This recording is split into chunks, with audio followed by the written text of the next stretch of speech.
Hello everyone, Zain with you, and today I will show you how to use BitChat.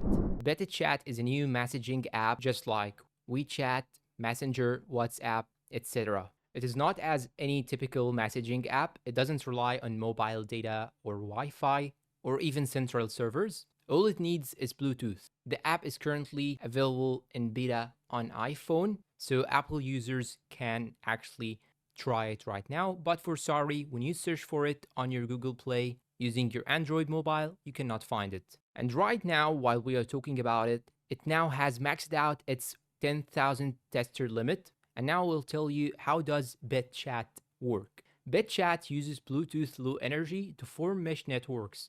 This allows nearby devices within about 30 to 100 meters to connect and send messages without the internet.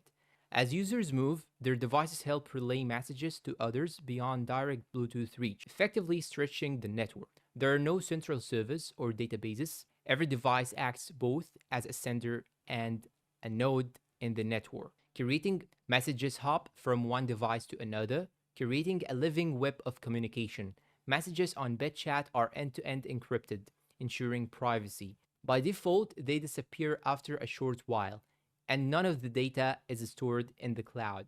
You do not need to register with an email or phone number. That makes BitChat anonymous, reducing the risk of tracking or profiling. A contrast to apps like WhatsApp or Telegram, BitChat also supports group chats, which are called rooms. Now, these rooms start with hashtags, can be logged with passwords. You can use a store and forward feature. Implying messages are saved temporarily and delivered when the user reconnects to the mesh. Now you may ask yourself, why does BitChat matter? In countries with internet blackouts or surveillance-heavy regimes, it's similar to Bridgefy, an app that became popular during the Hong Kong protest in 2019, when the internet was restricted. So BitChat aligns with Dorsey's larger push for decentralized platforms, much like his earlier projects.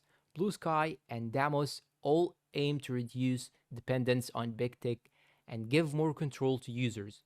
BitChat isn't trying to replace WhatsApp or iMessage, but aims to enable off-grid private communication independent of tech giants. And that's all for our today's video. Please support us with like and subscribe, and see you in a new tutorial.